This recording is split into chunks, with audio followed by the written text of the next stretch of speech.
Hey, tonight you're not in your bed. You're lying on a rough straw mat in a stone storeroom under a Roman villa.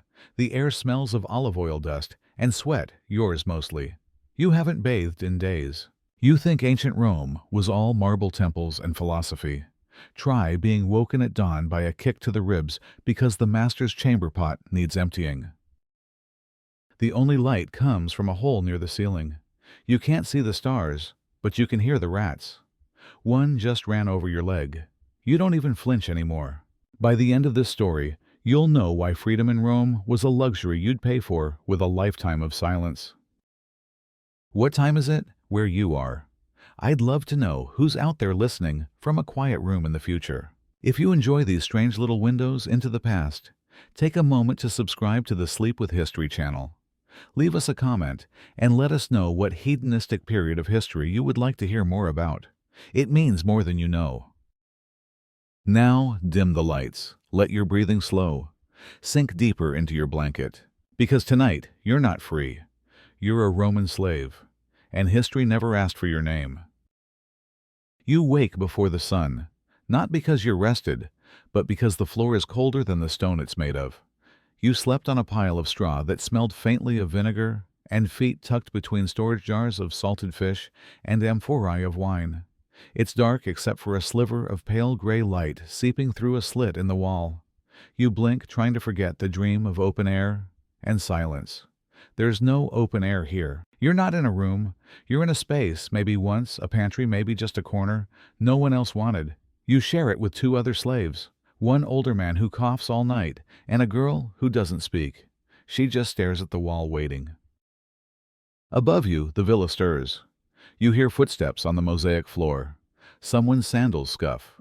A door creaks. Water sloshes in a bronze basin. Then, the voice.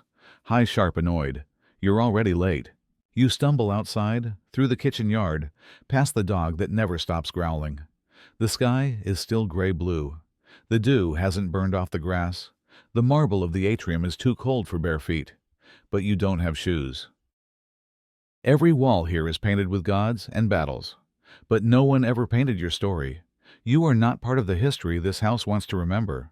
Breakfast is whatever's left. Sometimes olives shriveled and soaked in oil. Sometimes stale bread that you have to dip in wine just to chew. Once there was honey. Once. That was months ago when a guest accidentally left a fig behind. You remember the taste like a dream. You don't eat at a table. You crouch in the corner of the kitchen behind the smoke of the hearth, hoping the cook doesn't see you. She used to be kind, but now she's bitter. Said kindness makes you weak. You believe her. You've learned not to look at the food served upstairs. Roast pork, fresh herbs, soft cheeses. Your job is to bring it in, hold the tray steady, and keep your eyes down. The aroma fills your lungs, but it's not for you. Not even a crust. Sometimes you sneak scraps, a half-bitten grape, a smear of cheese on a plate. You pray no one notices. Last time, someone was caught stealing their hands, were burned. That boy doesn't work here anymore. You don't ask where he went. Your stomach knots, not with hunger, with routine. It expects pain now. Hunger has become a rhythm, like walking or waiting. It hums in the background of your every thought. You believe in silence, in not being noticed, in watching the expressions of your master's wife so you can guess if she'll throw the vase again, in counting your steps before you speak, in God's yes, but only the ones who don't listen too closely. There's a shrine near the atrium carved into the wall. The household prays there. You clean it, dust the little statues, replace the wilted laurel. You don't know their names, not really. Just that if the offering isn't fresh, someone will slap you. The other slaves have their own gods, tiny bone charms, whispered prayers in dialects you don't understand. One old woman keeps a scrap of cloth tied around her wrist, says it protects her from the evil eye. You believe her too. Why not? You've seen men punished for swearing by the wrong god, or for praying too loud. Faith is a luxury. You've learned to make yours quiet, small, folded inside your ribs like a secret. What do you believe that the day will end? That the whip won't come? That maybe if you work hard enough, the overseer won't look your way? Mostly, you believe in tomorrow, because it hasn't happened yet, and that's something. The winter has been long, too long. The grain storage is lower than it should be. You heard the steward curse under his breath yesterday. That's never a good sign. Rumors ripple through the kitchen. The master has debts. There might be a sale. A shipment of new slaves from the east is arriving soon. One of them might replace you, or you might be sent to the countryside to the mines. You've seen what happens to slaves in the mines. You try not to remember, but the screams, those stay. The girl who doesn't speak coughed blood last night. She wiped it on her sleeve, hoping no one would see.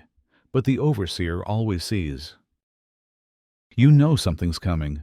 You feel it in the way the guards stand tighter at the gates, in the way the cook snaps at nothing, in the way the villa dogs have gone quiet listening. Something is shifting. And in Rome, when things shift, it's never good for those at the bottom. You don't remember your village clearly anymore. Only the way the light used to hit the river at dusk, the sound of your mother grinding grain. That's gone now. What you do remember vividly is the moment you were bought. It was in the open-air slave market outside the walls of Rome. Dust everywhere. The smell of sweat, old blood, and fear.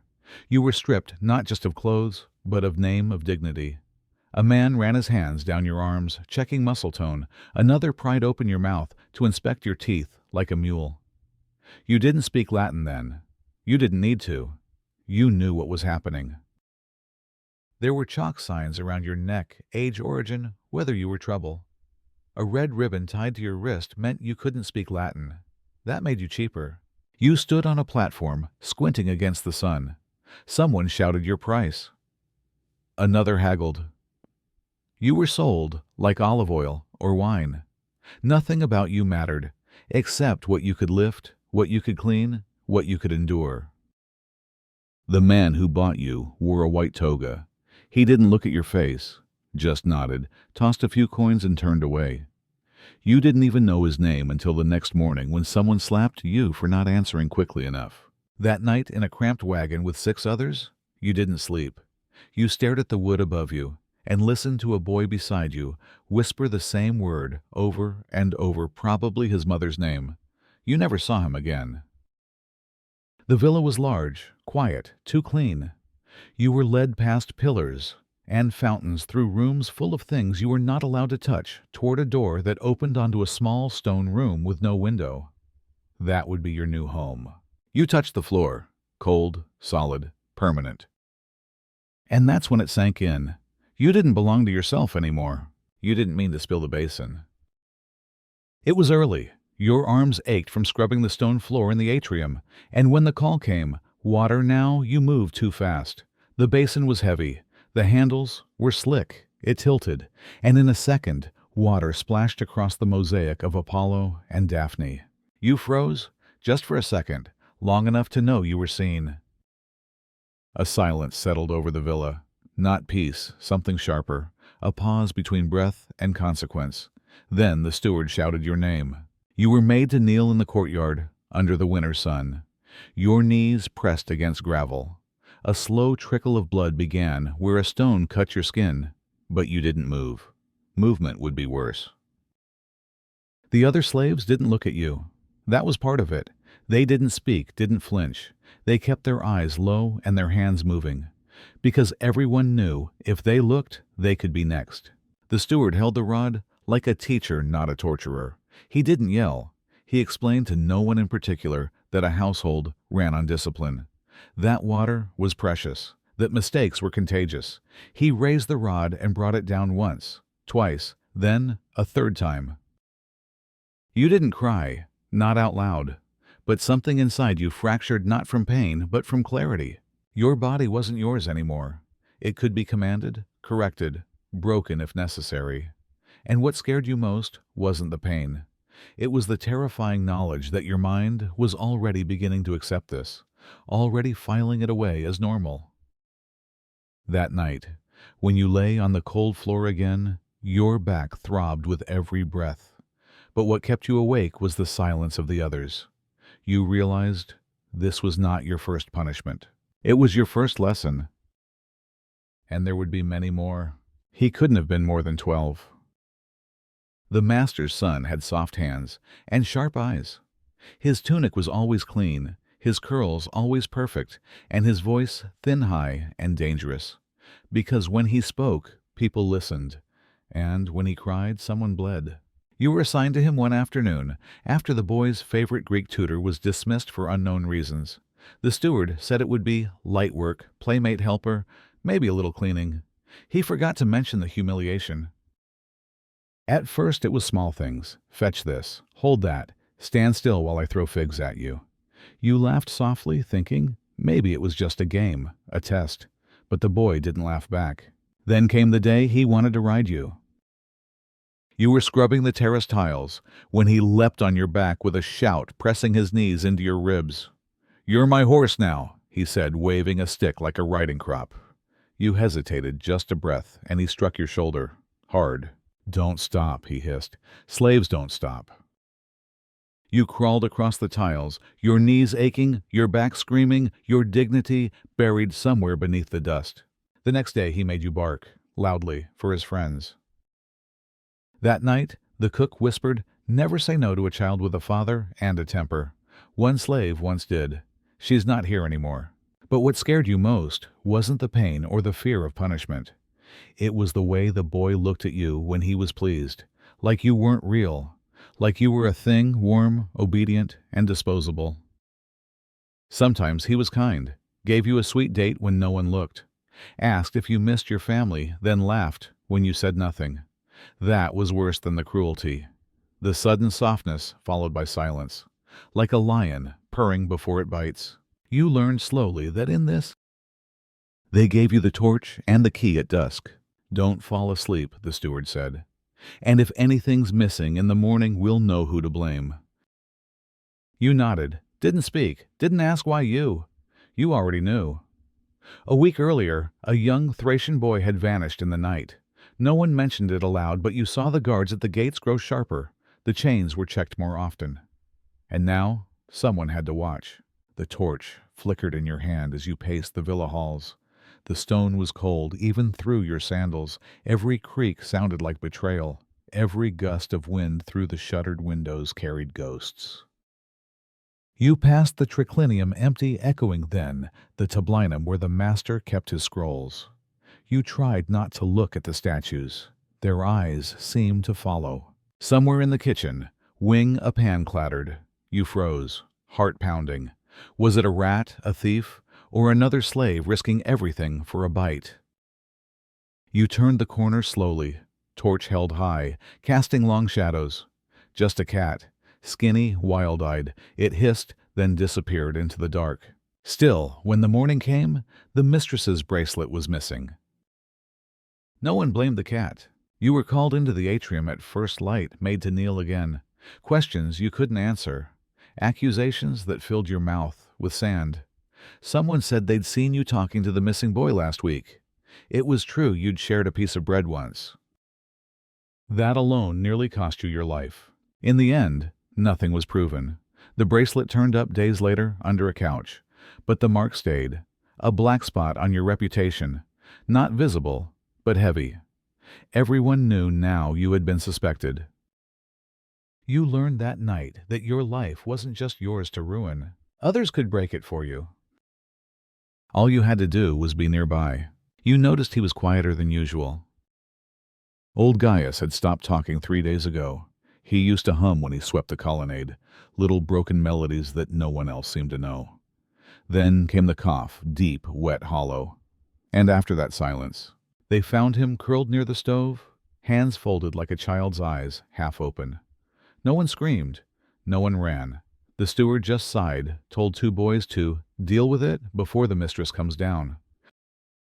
There would be no funeral, no coins for Karen, no incense or priest, just a body, a shovel, and the hope that morning dew would wash away the scent before the dogs noticed. You weren't asked to help. You offered. It was past midnight when the 3 of you carried him through the garden past the fig trees behind the smokehouse. The earth there was soft, damp. It took longer than you thought. One of the boys found an old tunic, the only clean cloth he had, and wrapped it around Gaius's shoulders before you lowered him in. You didn't know why. Maybe to keep him warm. Maybe just because he'd once shared his bread with that boy years ago. You didn't cry. Not really, but your throat ached with something you couldn't name. Afterward, you pressed a stone into the ground above him. Not a marker, just a weight, a memory. No one would speak of it. Tomorrow Waias would simply not be mentioned. His tasks would be reassigned, his blanket taken, his cup washed and used again. But you would remember the way his hand felt still warm as you laid him down, and the way silence sounded different that night. Not cruel, just final. And you would know, in this life, even goodbye must be stolen. She never smiled, but she looked people in the eye. That alone made her different. Her name was Livia, though that wasn't her name before. No one knew what her real name was. She never said. She arrived weeks ago, bought in a batch of 10. Young wiry eyes sharp as broken glass. She scrubbed floors like the rest of you, but something about her didn't bend. She never flinched when the mistress shouted, never looked away when the steward passed, and she always glanced toward the gate, not with longing, but calculation. Then one morning she was gone.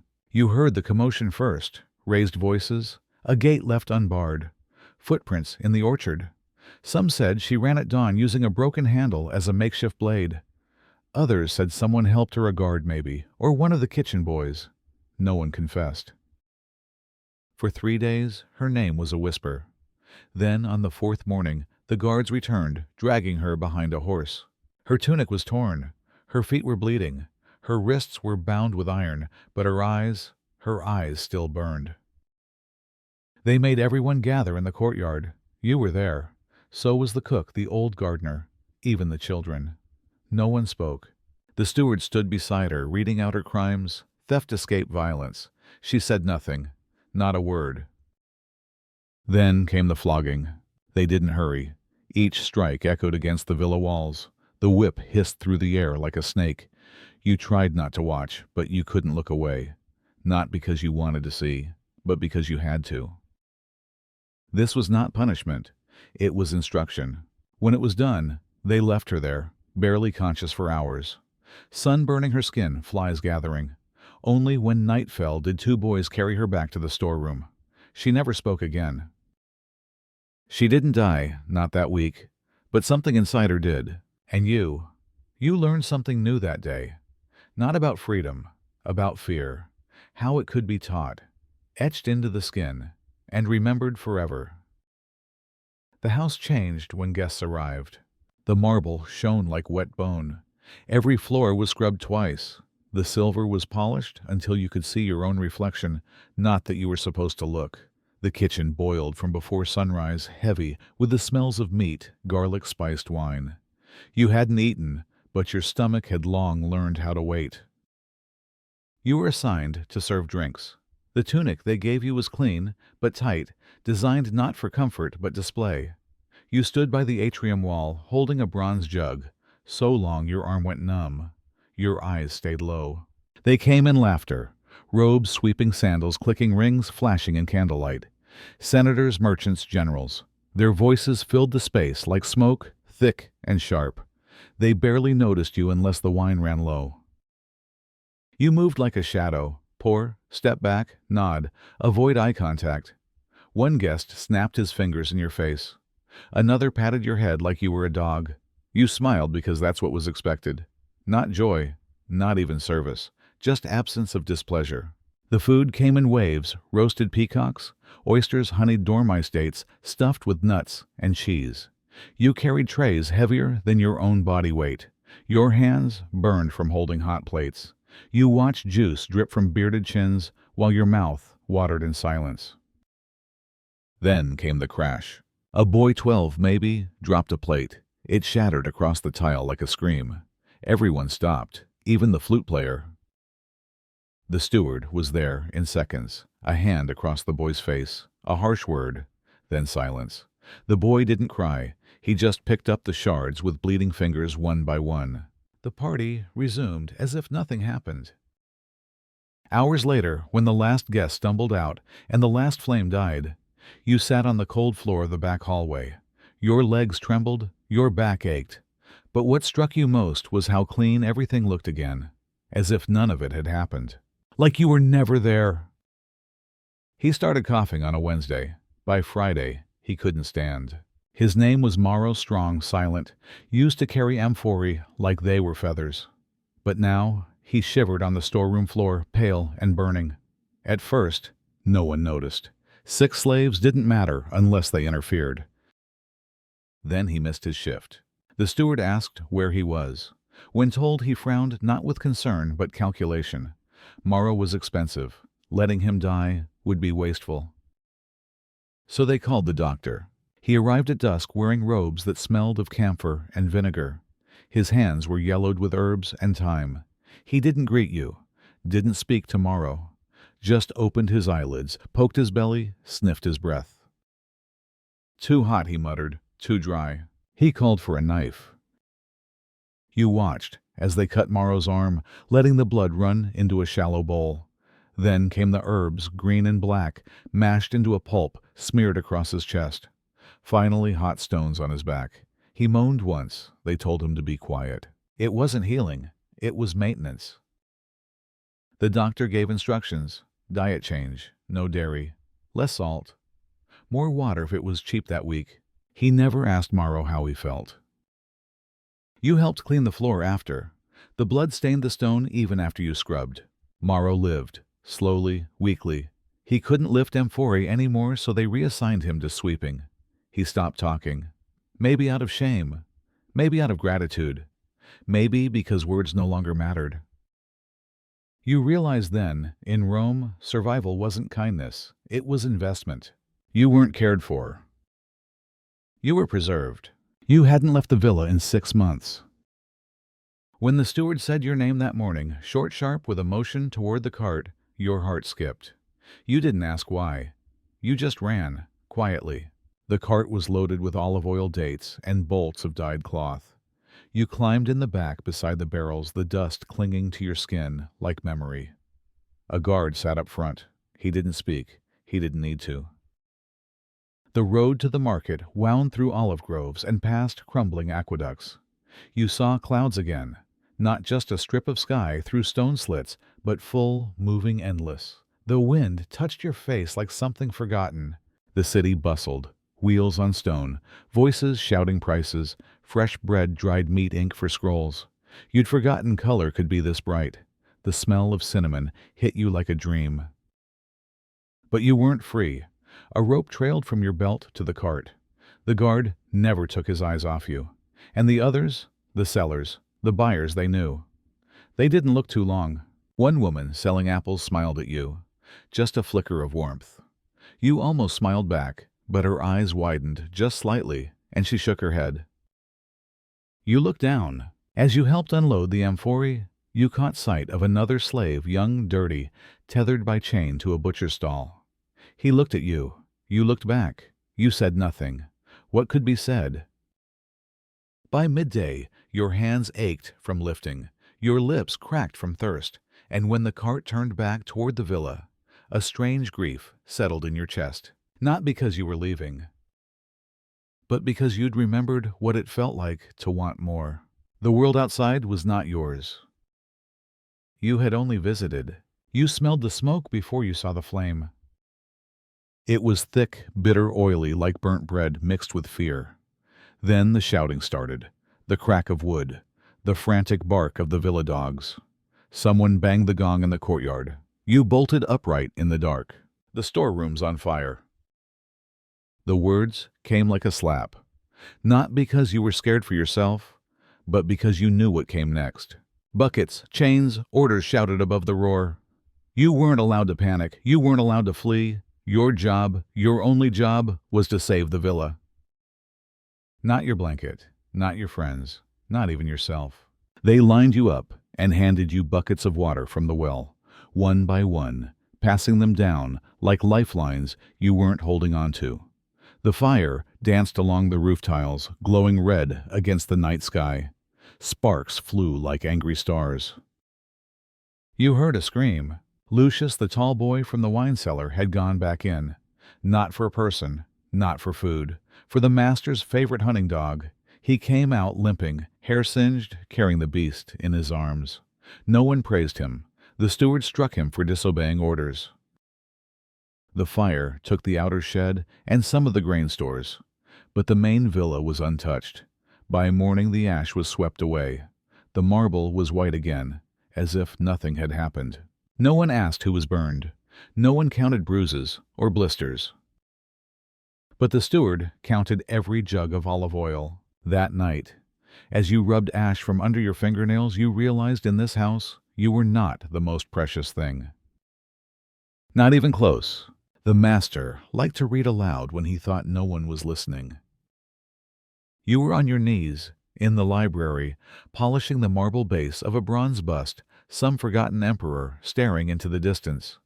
The room smelled of parchment and dry lavender. You'd been told not to speak, not to interrupt, not to exist. That's when he opened the scroll. It crackled softly. He cleared his throat. His wife sat near the window, peeling a fig. The sun painted gold across the tiled floor. The expenses this season have been considerable, he read, and some adjustment is necessary. She nodded, bored. I've written to Flaccus to arrange a transfer. 3 slaves, the tall Greek girl, the older man with the cough, and the small one, the quiet one. What's the name?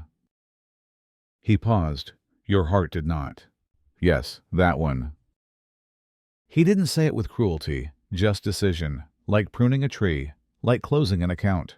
You kept wiping the statue base, slow, steady. The cloth trembled in your hand, but you didn't stop. If they noticed, they said nothing. They spoke of wine after that, of a senator's banquet, of shoes. You finished your work, you bowed, you left. And nothing was said to you. Not that day, not the next. No warning, no explanation, just a quiet shift in the air like waiting for a door to slam. You washed clothes, served soup, mopped floors, all while carrying that single truth inside your chest. You were already gone. Still breathing, still working, but gone. And you understood something brutal that day. In this life, no one had to break you to remove you. They just had to decide. The sun was high. The tiles of the courtyard burned through the soles of your sandals. You were sweeping dust from under the columns, slow, rhythmic, trying not to think. That's when it happened. A shout, sharp cutting. You knocked over the basin. A guest. Young, overdressed, with gold rings and too much perfume. He pointed eyes blazing at the shattered ceramic on the ground, something that had fallen long before you came near. You opened your mouth to deny it, then closed it, then opened it again. It wasn't me. 3 words. Not a scream, not a protest, just the truth spoken softly, but it was as if you'd struck him. Silence fell. Even the birds seemed to stop. He stared at you stunned. Then, what did you say? You swallowed. It wasn't me.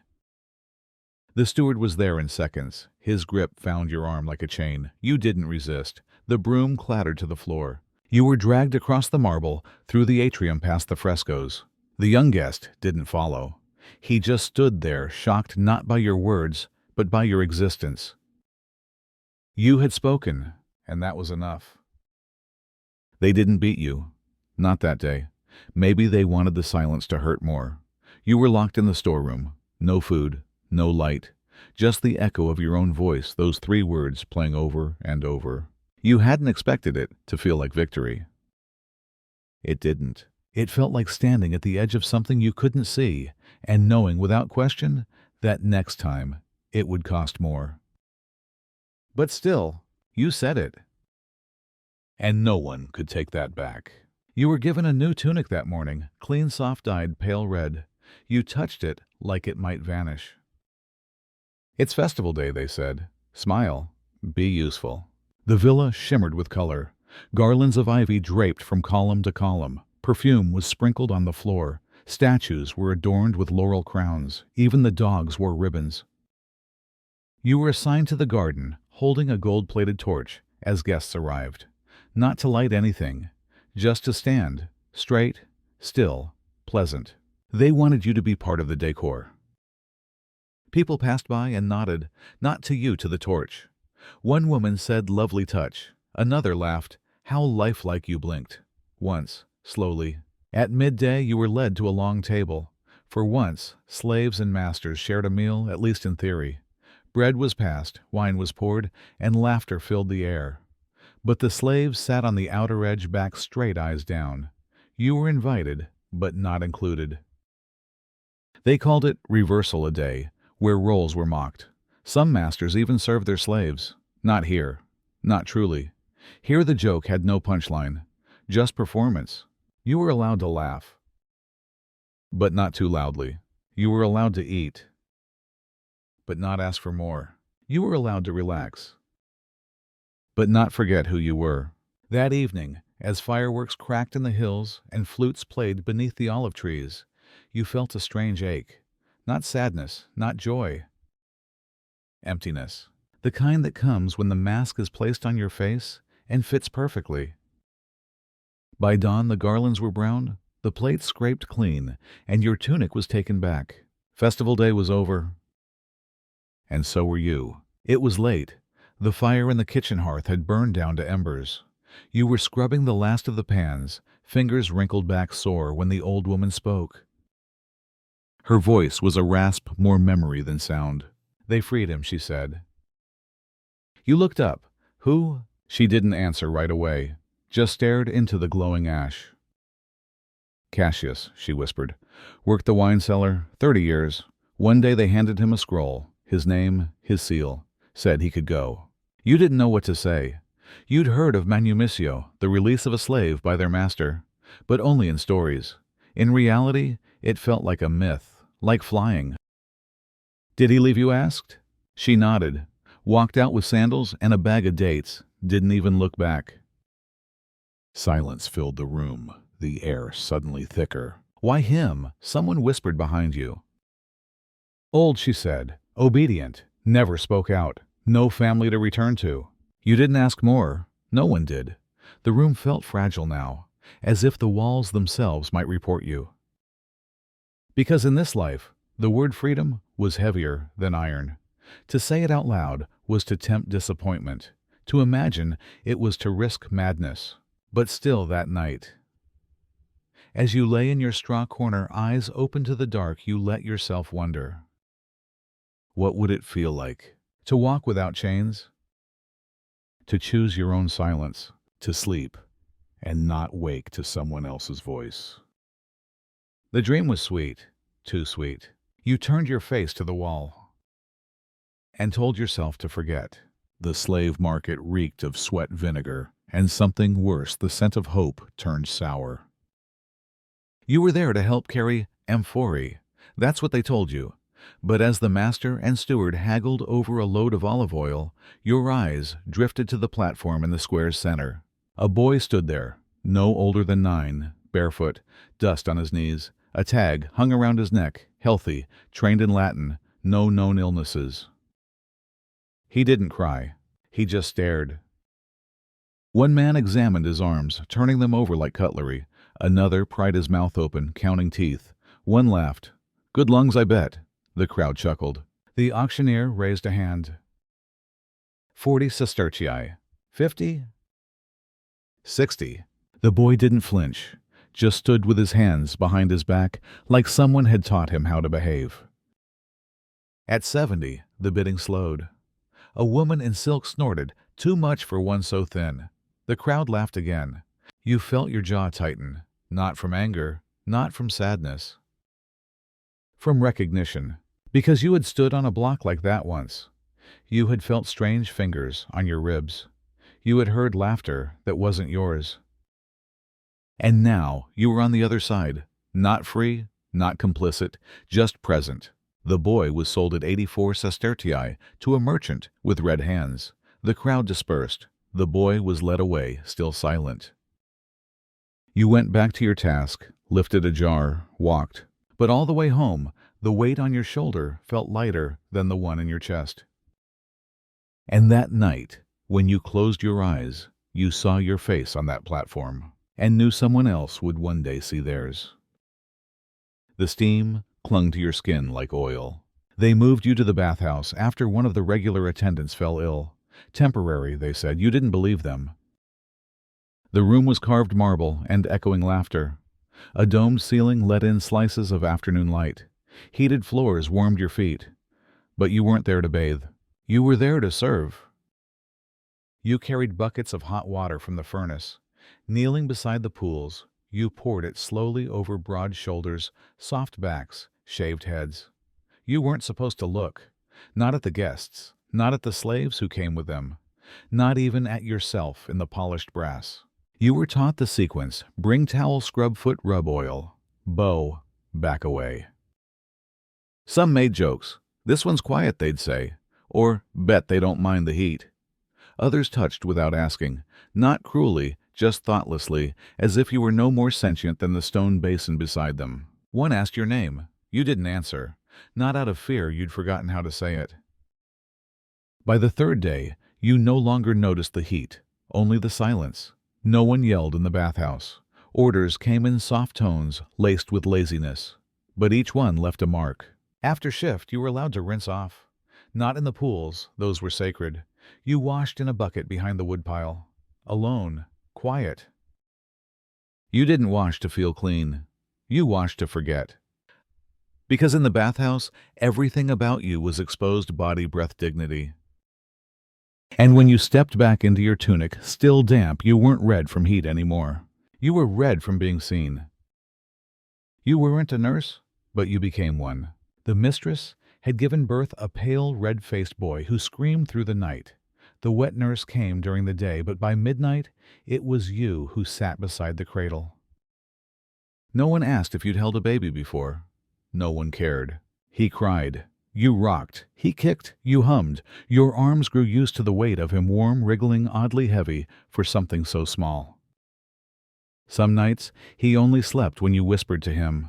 Words from a language you barely remembered. Rhythms your own mother once sang before you were taken. You told yourself not to feel. This wasn't yours. This wasn't real. But then one night, he looked at you with wide, sleepy eyes, reached out a hand, and said softly, "Mama." Time stopped. You didn't answer. You couldn't breathe. The word hung in the room like incense, sweet, holy, and poisonous. You held him tighter that night, just once, just long enough for the warmth to sink deeper than it should. By morning, he was back in his lace cradle. The mistress entered perfume first. The boy looked up, blinked, and squealed "Mama" again, this time with joy. She laughed, scooped him into silk arms. You returned to the laundry room. You weren't reprimanded. No one knew. But something inside you shifted. Not from pain, from proximity. You had been close to love, close enough to feel its shape, but never its belonging. The day started before the light did. Rain had fallen since midnight, the kind that seeps into stone and bones. Your tunic clung to your skin, soaked and heavy. You were sent to clean the floor of the outer walkway again and again because the master hated the sound of wet footsteps. Then came the errands, buckets of water, arms of firewood, scrubbing soot from pots that hadn't been cleaned in weeks. No break, no words, no food. By dusk your hands shook, not from fear, from depletion. You felt yourself moving like a shadow with frayed edges, still present, but barely. That night, you lay down on the straw body curling around your own spine. The cold floor pressed into your shoulder. You didn't pull the blanket close. You didn't have one. Your breath came shallow, then slower still. You weren't asleep. You were fading. The noise of the villa softened. The whispers in the next room became muffled. Your heartbeat seemed far away, like it belonged to someone else. And then, something warm touched your hand. You didn't open your eyes, but fingers thin, rough, slipped something into your palm. Soft, dense, a piece of old bread. You didn't chew. You just held it, like an anchor. You don't remember falling asleep, only waking hours later with the bread still in your hand and the rain gone. You were still weak, still shaking, but alive. Someone had noticed, and for one night, that was enough. He arrived in a plain cloak, no rings, no slaves of his own. The master introduced him as a former tutor, now philosopher, the kind of guest who preferred olives to honey and conversation over spectacle. You were assigned to the triclinium that day to serve wine and clear crumbs. The men spoke of ethics law and fate words too polished to belong to your world. You moved between them, quietly head down, hands steady. Until he turned to you, not with command, not with impatience. Just presence. Your eyes met, and he held the gaze. It wasn't long, a second, maybe two, but in that breathless moment you were not a shadow, not a tool. You were a person. He didn't smile, he didn't flinch, just nodded slightly, as if to say, I see you. You stepped back, heart thudding louder than the conversation around you. The wine jug in your hands trembled. That night, after the guests left and the plates were scrubbed, you returned to the kitchen and found beside the firewood basket a folded cloth, inside a small heel of fresh bread, a fig, a single almond. No note, no words. Just proof. You didn't tell anyone. You ate it slowly in the corner with the care of someone handling gold. And for the first time in years you felt something stir in your chest. Not hope. Recognition. You woke before the bell rang. The air was cool, still dark. You folded your mat, brushed straw from your tunic. Your feet found the path to the well without needing to think. Your hands moved before your thoughts did. You were not tired. You were not awake. You just were. The courtyard stones were damp from the night. The chickens stirred in their cages. You passed the kitchen, nodded to the boy chopping wood. He didn't speak. Neither did you. You had lived this morning before, hundreds of times. So many, it no longer felt like repetition, just the shape of the world. You didn't flinch when the steward barked orders. You didn't wince at the cold water.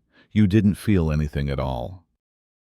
Later that day, a new girl arrived, young, hands still soft, eyes wide and searching. They assigned her to you to train. She asked questions, too many. What if we run? Did you ever try? How do you stand it? You didn't answer. Not because you were afraid, not because you didn't know, but because somewhere along the way, the questions stopped making sense. You no longer remembered the feeling of choice, of outside, of otherwise. You still dreamed sometimes, but not of freedom, just of quiet.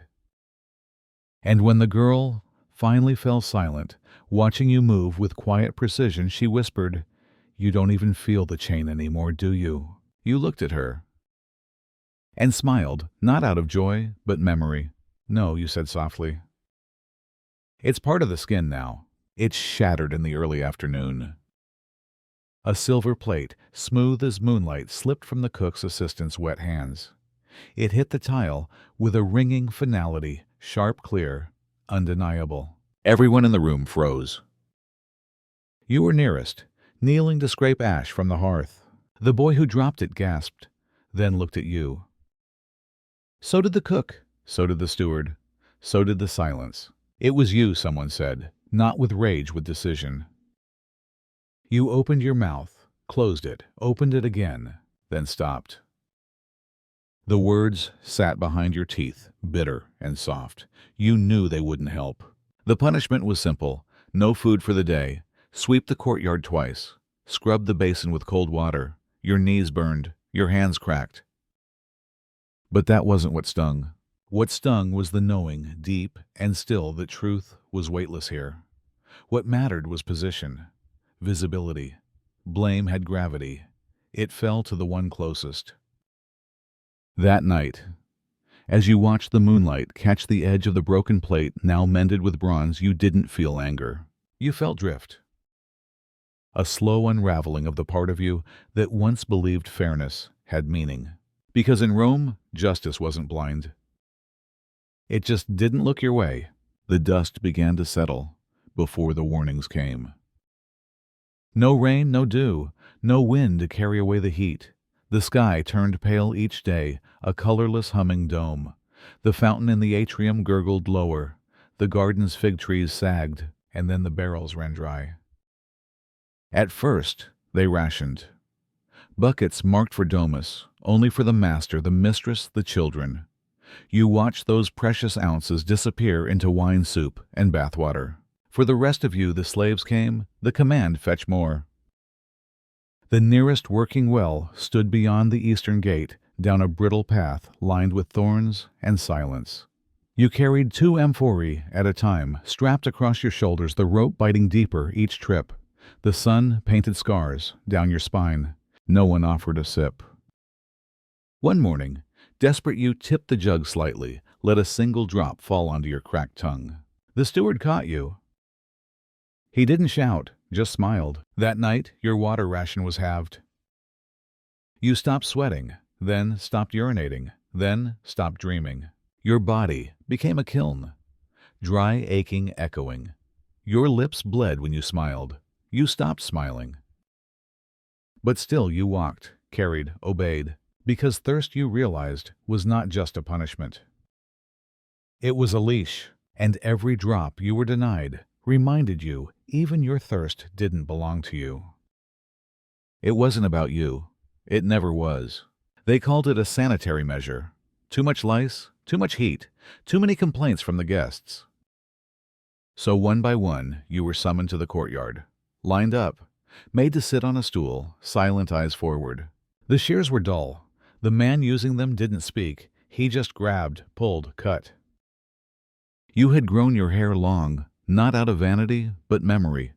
It was the one thing you carried from your old life, a softness, a shadow of a mother's braid, a way to feel like someone beneath the grime and sweat. Now it fell in clumps to the ground, curl after curl, strand after strand. No one laughed, no one winced. This wasn't humiliation, this was erasure.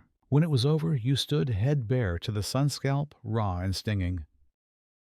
You touched it later in the storeroom, slowly, carefully, as if the memory might still be there, caught between the skin and the air.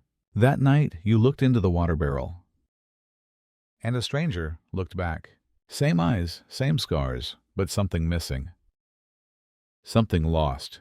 And you understood again that in this life, even your reflection could be taken from you. The garment was missing, a silk tunic from Alexandria, imported and precious. The mistress screamed, the steward barked, the household froze. One by one they dragged you all into the atrium under the painted gods and asked the same question. Who took it? You knew. You had seen the girl slip it under her apron.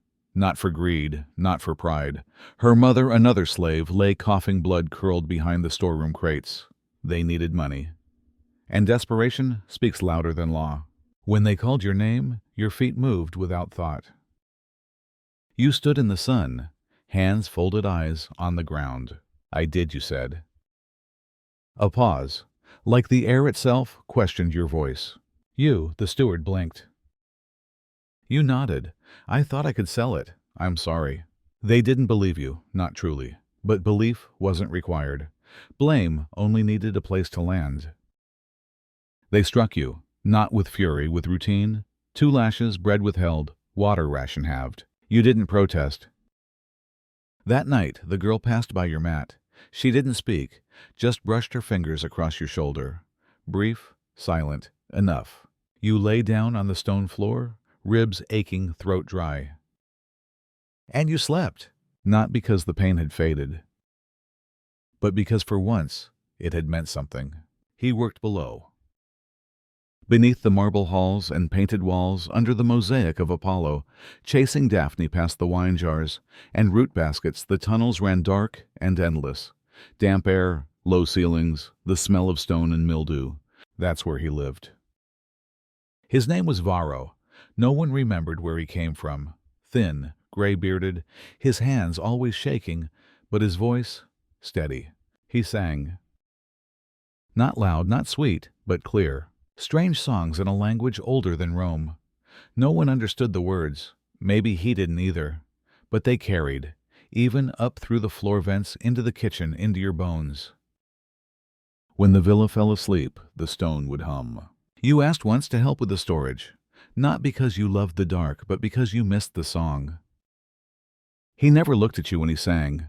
Just worked, rearranged jars, tied bundles of garlic, mumbled the melody like a secret spell. It made the cold less sharp.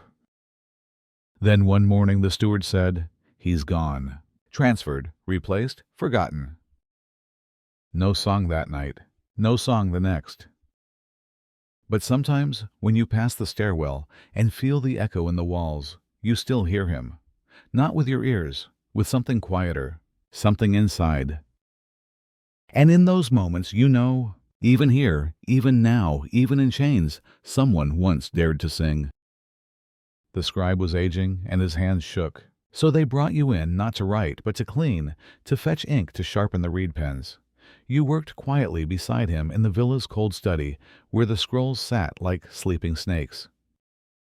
You watched his hands, trace letters onto parchment, Latin Greek names of merchants, weights of barley requests for soldiers.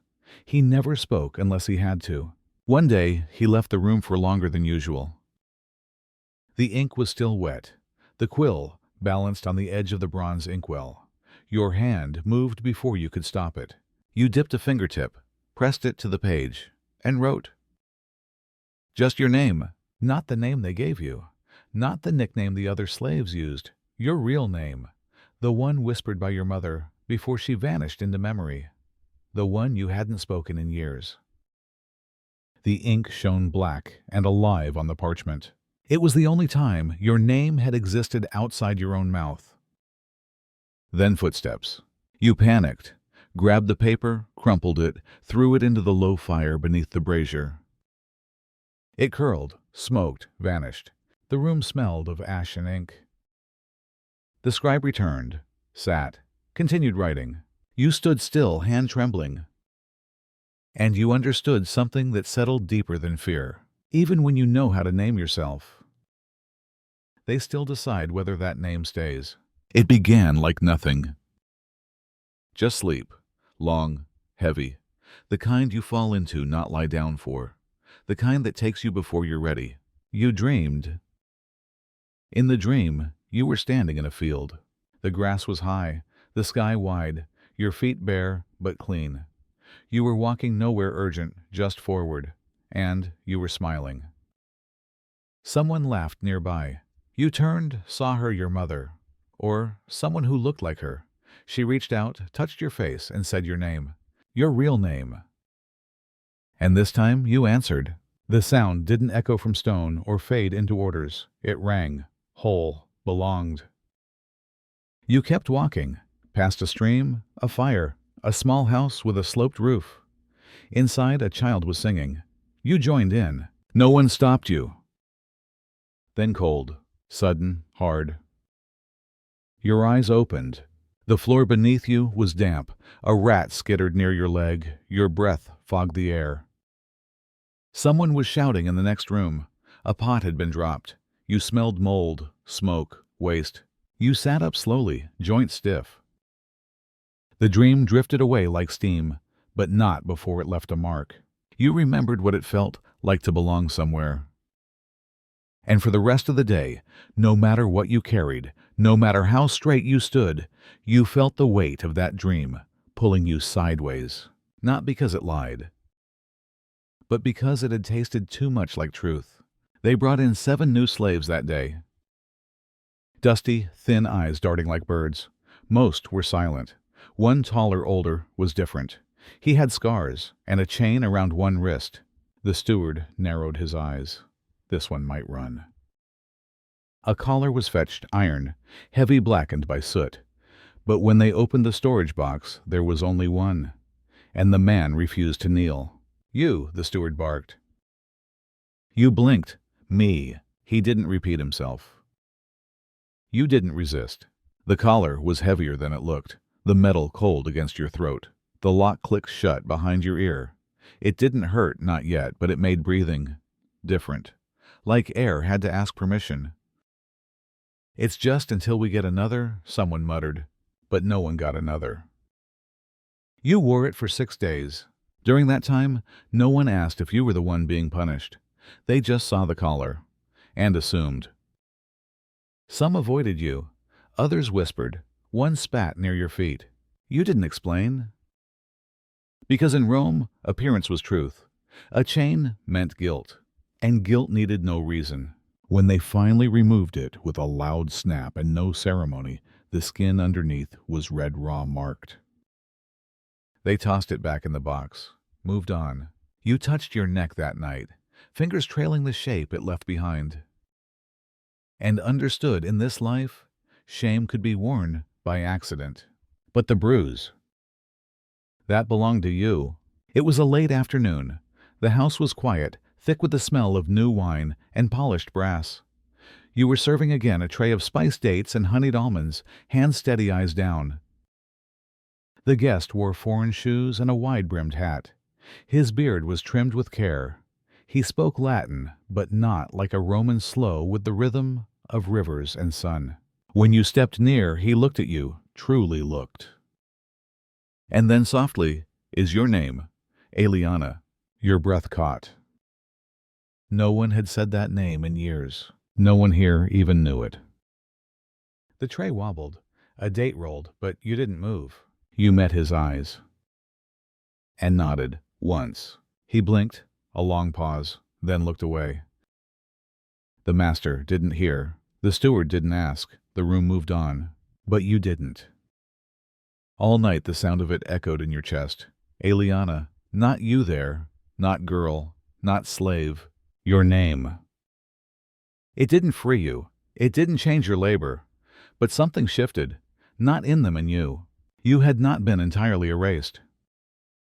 Somewhere in some life before you had been real, and for one trembling moment you were again. The villa had never looked more beautiful. Garlands of roses hung from every pillar. Silks caught the light like water. Bronze lamps flickered along the colonnades. The air smelled of cinnamon beeswax and wine. You'd been working for 3 days without pause. Scrubbing floors, polishing silver, carrying trays, arranging flowers. All for this, the wedding of the master's son. Everyone was tense. The steward barked more than usual. The cook cried once quietly over a burnt almond tart. You worked with your head, low hands, moving faster than thought. Then the music began. Not for you.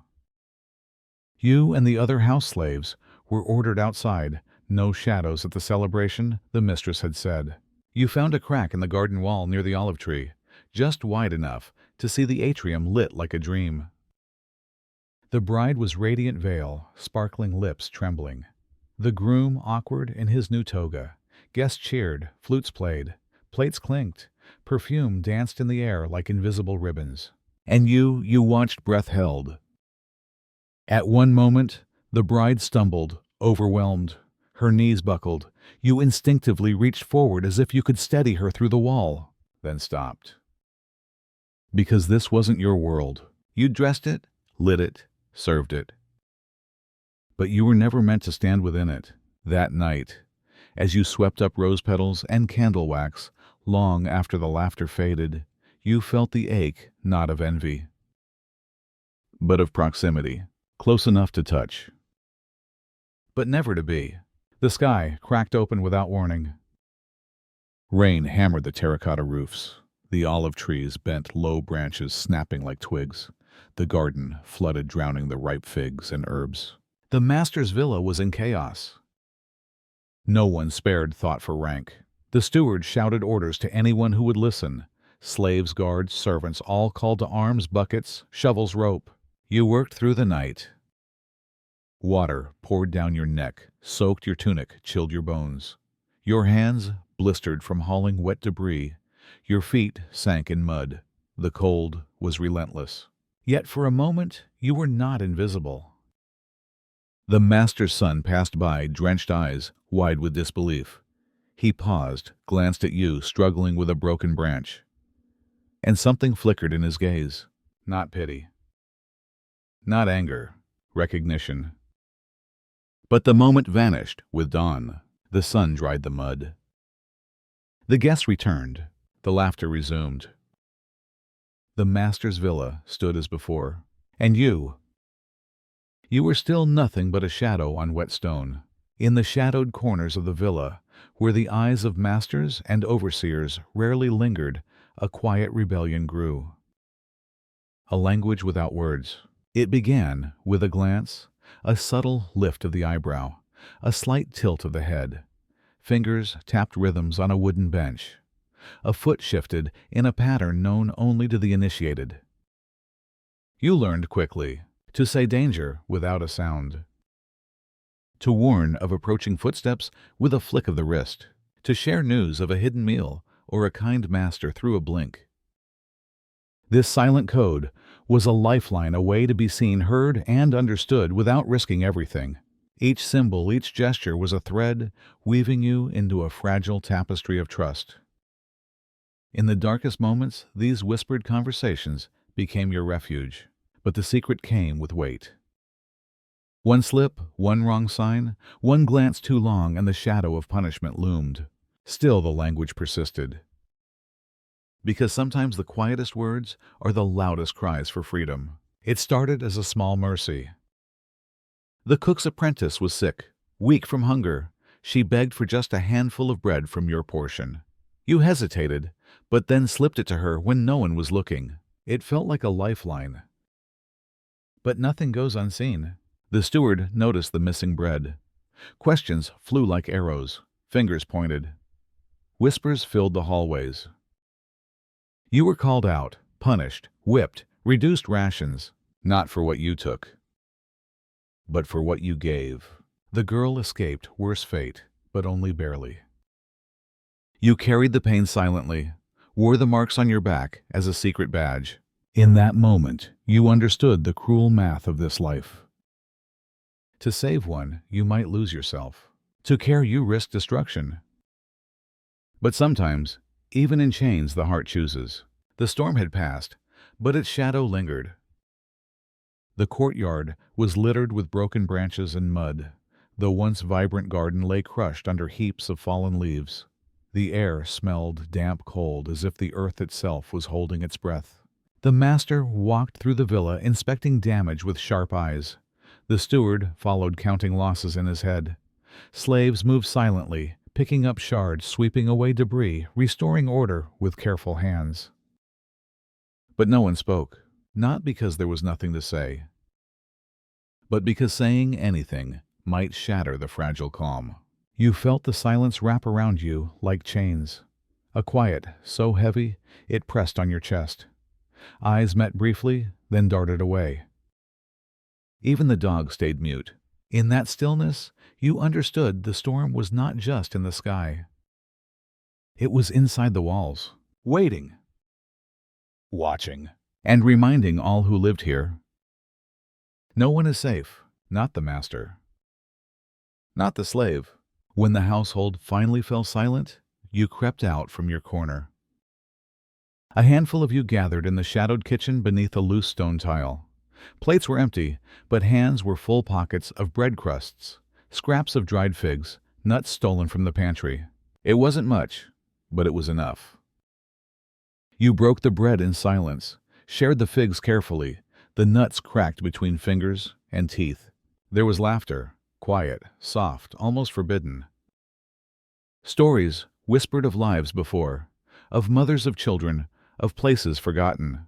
Some spoke of escape, others of dreams too fragile to name. You felt a warmth that wasn't fire, a hope that wasn't crushed. For a few stolen hours, you were not a slave. You were family, and when dawn crept in, you slipped back into your place, hearts heavier, but spirits lighter.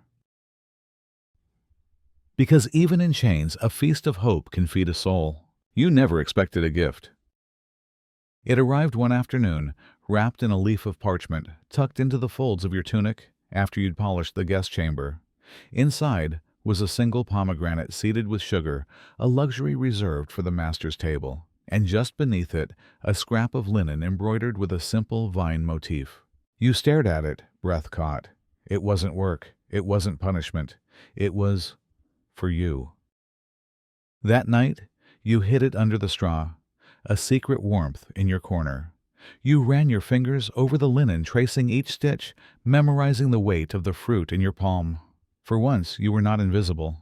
Morning came, and with it the steward's cold voice. All items not issued by household must be surrendered. He held out his hand. You obeyed. The fruit was gone. The cloth vanished. He said it was protocol. Too many complaints of stolen linens. Too many rumors of slaves trading gifts for favors. He didn't ask whose gift or who gave it. He didn't care. You watched him leave with the parcel, feeling the empty space in your tunic like a wound.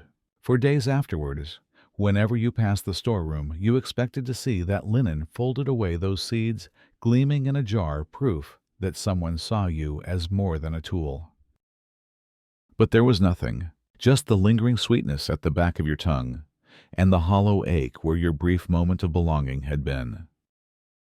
The corridor was endless and silent. You moved slowly, broom in hand, every step echoing back at you from the cold stone walls. No lamp was lit, nothing but pitch-black darkness swallowing the far end of the hall. Your eyes strained, trying to remember the shape of each column, each arch. One misstep could send you crashing into a statue, or worse, alert the guards to your fumbling. Then, without warning, you spotted a faint glow. A small oil lantern sat atop a low stone plinth, its flame dancing like a captive star. The glass was smeared with soot, but the light it cast was a gentle halo cutting through the black. Your heart skipped. You lifted the lantern, cradling it as if it were a fragile treasure. The dim glow revealed the intricate patterns carved into the marble floor symbols you'd cleaned countless times, but never really seen. For a moment, the villa felt different. Not like a cage of shadows, but like a place where shapes and corners held stories. You worked through the night under that single point of light, sweeping dust toward it, folding cloth beside it, even tracing your fingers over the carvings in the wall, memorizing every ridge. When dawn came, the lantern was gone. No stain of oil on the stone, no scorch of flame, as if the night itself had swallowed it back. But you carried its memory in your chest, proof that even a tiny light can change how you see the world. You thought it would change everything. That morning, as the villa woke to the scent of baking bread and the clatter of dishes, a small gathering of slaves met in the garden's shadow. Each of you pledged a simple vow. If one fell into danger, punished or attacked, the others would intervene, warn, even risk their own hides. You paired with Livia, her eyes' fierce lips pressed tight. When she caught your gaze, you felt the promise settle between you, warm as a heartbeat. All day, you worked under that oath. When the steward's boot came down too hard on a fellow carrier, you were ready to shout. When a vase teetered on a shelf above another's head, you were poised to push it away. You believed that solidarity could alter the rules of this world. Then, afternoon fell. Livia was pulled aside to wash the mistress's hair, a task deemed urgent. You waited. You scanned every corner, but no alarm came when the steward found you resting on the job. His shout split the air. His anger burned hotter than midday sun. You stood frozen. You looked for Livia's face. She wasn't there. Not when you needed her. The blow came, swift, harsh words. A strike across the back of your head, a shove that sent you sprawling in the dust. Later, the group gathered again, posture stiff, faces downcast. The oath had evaporated in the heat of survival. Even Livia's eyes would not meet yours. You walked back to your corner alone. The promise had not saved you. Instead, it lay shattered at your feet, like so many broken pledges in this life, where power and necessity always win over loyalty. You gathered beneath the olive tree at midnight, the damp earth cool beneath your knees. The hidden scroll lay between you, its edges curled and brittle. With a shard of pottery, you traced lines in the dirt, 2 days' walk west, a lone oak marking the way, the river bend, where a boat might wait. The others leaned close, faces lit by a single torch. Each nod carried the weight of desperate expectation. You heard Livia whisper the steps again. You tasted every syllable of that secret map. Your hand hovered over the final leg through the marsh, up the hill into the unknown. Then it froze. A distant shout, perhaps a guard's patrol, perhaps a rat. Your heart thundered. Fear crawled up your spine. What if the scroll was a trap? What if the path led only to another prison or to death? You scraped the lines out of the earth with a trembling finger. Each erased curve felt like erasing hope itself. The map vanished as if it had never existed. You stood brushing soil from your knees. The torch flickered. The others looked to you, eyes full of longing and doubt. "We'll try another night," you whispered, voice thick. "But not tonight." You tucked the scroll back into the straw safe, yet haunting. The plan remained in your mind, but unmarked on any map. Sometimes you realized holding on to a dream was wiser than risking everything to chase it. You swept side by side Marcus, and you through the empty corridor. The only sound was the bristle of your brushes against the stone, the soft scrape of dust moving along the floor. No lamps were lit, no torches lit the way, just the pale glow of the moon seeping through narrow windows. At first, neither of you spoke. Words felt too heavy, too dangerous. Here in the hush of night, silence was safer. You fell into step, two shadows sharing the same stride. Each breath you drew matched his. Each gentle tap of wood against tile was mirrored in the next. After a while he stopped, put down his broom. You paused too, so close that you could feel the heat rising from his skin. Marcus looked at you, eyes soft, weary. No question in his gaze, no demand, just understanding. You met his look. And in that instant you felt something shift. A quiet agreement passed between you that sometimes no words were needed. He picked up his broom again. You followed. The corridor felt less cold, the stone less forbidding. When you finished, you both stood before the locked door at the end. He gave you a small nod, a simple gift of acknowledgement. You nodded back. Then you walked away in opposite directions, each carrying the memory of shared silence, stronger than any promise, kinder than any word. Because, in this life where everything was taken, sometimes the greatest gift was simply to be seen in quiet solidarity. You were carrying a tray of unused amphora stoppers back to the storeroom when it happened. A trill of laughter drifted through a half-open door at the end of the corridor. It was light bright, like a bird calling at dawn. Not the harsh bark of a guest, not the mocking jeer of a steward, but genuine, unguarded mirth. You froze. The corridor's torchlight flickered on the rough walls, showing nothing but shifting shadows. No figures, no movement. Only that laughter echoing, bouncing off the stone, dancing ahead of you. You set the tray down, heart pounding. Every instinct screamed not to get caught yet. You inched forward as if drawn by a magnet. Peering inside, you saw the edge of a banquet table, its fine cloth still draped in folds. A child's silhouette flitted behind a column, too small to be a servant, too free to be a slave. The laughter rang again, closer now, mingling with the faint tinkling of a lyre. Your chest tightened. You remembered the last time you laughed without fear. The roll of a joke with fellow slaves, the crack of a smile when you stole a fig. That memory felt distant, like another lifetime. The open door swung shut with a soft click. The corridor plunged back into silence. Your footfalls, as you backed away, sounded unnaturally loud, breaking the stillness. You picked up the tray, hands trembling. As you passed the storeroom threshold, the laughter flickered once more, then vanished entirely. And in that moment, you felt the gulf between them and you, voices of joy, just out of reach, an echo reminding you of what was lost long ago. You slipped through the atrium before dawn, ankles brushing frost on the mosaic floor. The household still sleeps. You kneel beside the small shrine, dedicated to Vesta, the hearth's guardian. No flame burns there, now only cold ash and half-broken clay votives. In the hush, you bend forward and whisper your prayer for strength tomorrow, for breath tonight, for someone to see your name. Your voice is no louder than a heartbeat. You press your palms together, eyes closed. Nothing answers, but you feel something. Shift an echo in the empty chamber, a softness behind your ribs. You rise, shoulders lighter, as if you've carried away a stone from your chest. The rest of the day you move with a quiet confidence. You're still a slave, still invisible, but for one stolen moment you were heard. The drums began at midnight. Slaves and masters gathered under lanterns, voices mingling in a rare Saturnalia celebration. Feet tapped, robes swayed. You stood at the edge, tutor's fiddle echoing across the hall. A guard offered his hand. You nodded, stepped forward. He guided you in a simple circle step, 1, 2, 3, until a shout halted the music. "Back," barked the steward. "Slaves to the wings." Your moment ended. You retreated to the shadows, chest pounding. Others followed, smiles frozen.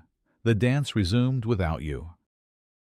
You realized even a borrowed delight can be snatched away at a whim, another reminder of the invisible boundaries that still bind you.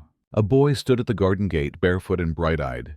He watched you carry a tray of figs. No fear, no command, just pure curiosity. He smiled. You paused mid-step. You smiled back, an honest curve of lips. You hadn't pep but retrong. His laughter rang like silver against stone.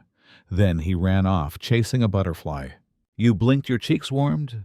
Then the moment fled. You lowered your eyes, resumed your walk, but your lips remained tingling. For one flash, you were more than a tool. You were just you, and that memory of light stayed with you all day. You heard the clang. Metal snapped. A guard cursed. A slave knelt, chain in hand, shaking as he tried to reattach it. For a heartbeat, the link lay broken on the tile, a circle undone. You felt your chest constrict, as if your own bonds had loosened.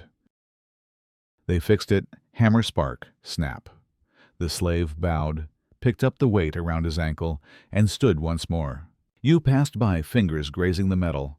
Cold, heavy, a brutal reminder that here freedom is an illusion easily shattered and even more easily restored. The ridge of flesh on your forearm caught the sunlight as you lifted the amphora. A pale line cutting through muscle, a silent testament to that winter's punishment. You flexed your wrist. The scar tightened. You traced it with a fingertip. No pain, only the memory of pain left behind, echoing like a wound that never fully heals. Others saw it.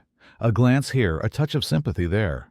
Yet no one spoke. The scar was proof you were real, you had bled, you had survived. Blossoms unfurled on the olive trees.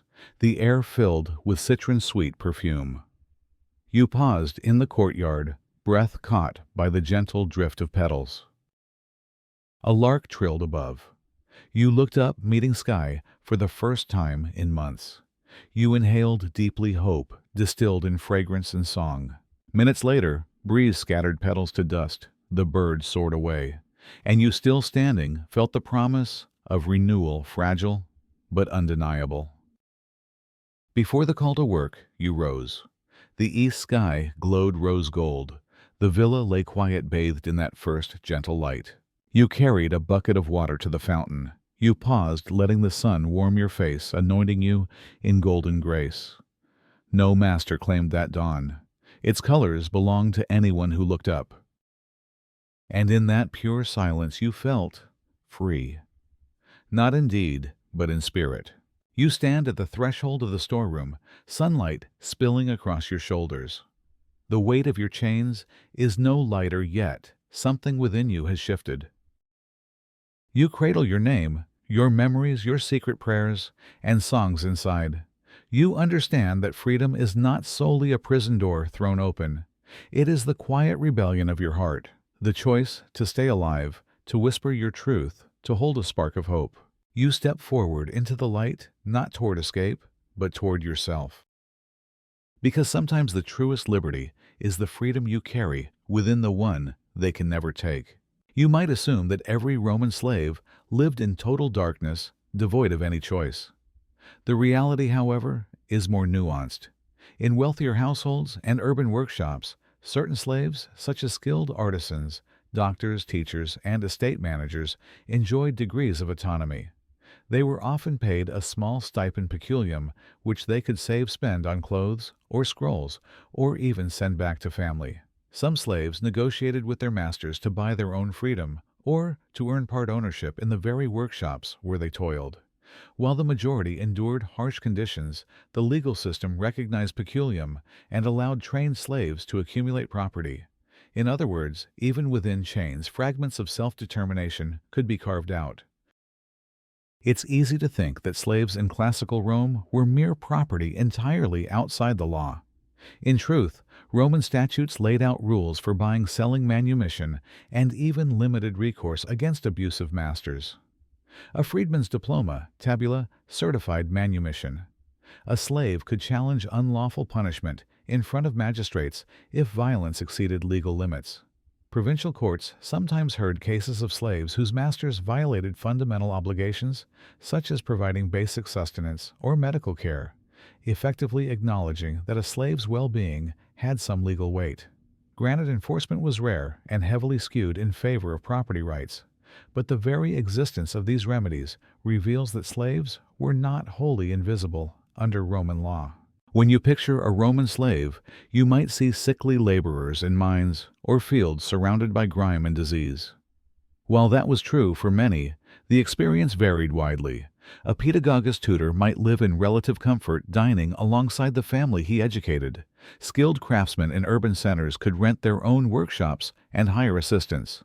Some medical slaves received rudimentary health care to maintain their productivity. Though epidemics and hazardous jobs claimed countless lives, these exceptions show that Roman slavery was not a monolithic descent into squalor. There were pockets of relative privilege and stochastic survival, if only to keep the machinery of empire running. Shift the scene to today's garment factories, seafood boats, and informal sectors, places where individuals toil under debt bondage without contracts or labor protections. These modern, forced labor environments mirror Roman practices in essence, if not in chains and branding irons. You see migrant workers stuck in cyclical debt to recruiters, call center operators on zero-hour contracts, rideshare drivers denied benefits, all trapped in economic structures that strip away real choice. They may not be flogged, but they cannot refuse hazardous conditions or arbitrary termination. Understanding Roman slavery helps you recognize how exploitation persists. It simply mutates into new, legal, and financial instruments instead of iron shackles. Today's gig economy might promise flexibility, yet many workers find themselves tethered to algorithmic management, unpredictable pay, and no safety net echoes of ancient masters' absolute authority. Your freedom to log in or out becomes illusory when you rely on that income for rent, food, and health care. Both then and now, power erects invisible walls around vulnerable people, telling them when to work, what to do, and how to survive. Recognizing these parallels equips you to question structural inequities and to advocate for transparent labor laws, collective bargaining, and social safety nets that protect dignity. You cannot literally undo the chains of history, but you can illuminate its shadows. By acknowledging that power often reduces people to numbers, tasks, or statistics, you cultivate empathy, seeing the human behind the labor. Whether through supporting fair trade initiatives, volunteering with worker rights organizations, or simply questioning exploitative business models, you join a long lineage of those who whispered, "We are more than our work." True freedom often begins in the mind, the decision to honor your own worth, to learn your name, and to extend humanity to those around you. In doing so, you keep alive the spark of hope that no master, no algorithm, no policy can ever fully extinguish. You've walked every stone corridor, felt the lash of the whip, smelled the smoke of burning grain, and tasted the salt of tears. In imperial Rome, a slave's world was built of commands and obedience, a rigid architecture of marble and brutality. Each dawn brought another burden, fetching water, polishing silver, bearing insults, and each dusk offered only a hard floor and borrowed straw. There were no heroes, no triumphant revolts, only small acts of resistance, traded in stolen glances, whispered hopes, and the quiet solidarity of broken souls. You witnessed the boy on the auction block, the girl who tried to run the hidden funeral in the garden, and the song in the tunnels. Their faces, their names, long erased, echo in your mind like ghosts. And yet, as you close your eyes tonight, remember this: Rome did not weep for its slaves. It built aqueducts, colosseums, and empires on their backs without ever pausing to ask their names. They moved as shadows, walked as phantoms, and died without funeral rites. Their stories are not myths. They are warnings. The world they knew was indifferent to their suffering, just as the world today can be deaf to the quiet despair of the exploited, the exhausted, and the unseen. Imagine for a moment that you wore their sandals, your feet calloused by chores you neither chose nor ceased. Would you find solace in a stolen loaf of bread, in a friendly glance, in the knowledge that somewhere someone whispered your name in prayer? What small rebellion would you risk for a flicker of dignity? Wherever you stand in your life, you hold the power to ask these questions for yourself and for those whose voices are still unheard. The chains may no longer rattle in the sunlight, but the bonds of modern exploitation are real. Think of the night shift worker, the undocumented laborer, the contract driver with no benefits, the countless lives still silenced by debt, by fear, by apathy. You can choose to see them, to offer respect, to demand justice, to foster compassion. The echo of Roman slavery lingers in every unfair wage, every forced overtime, every human life treated like a commodity. Let your awareness be the first step toward change. Now, as you lie in your own bed, feel the firmness of your mattress beneath you. The blankets are soft. The air is yours to breathe. No overseer's whip will wake you at dawn. Your only task tonight is rest. Imagine the quiet of that Roman storeroom. No candles, no chatter, just the steady hum of your own heartbeat. Let each breath slow sinking deeper into the mattress, like sediment settling on a tranquil seafloor. You are not there anymore. You are here, safe, unbound, warm. The empire has fallen, the marble has cracked, the chains have rusted into history. And though their stories remain, you carry your own. Let their whispers fade as you drift into sleep. Tonight, you own your name, your dreams, and the world beyond any walls. Sleep now. You are free.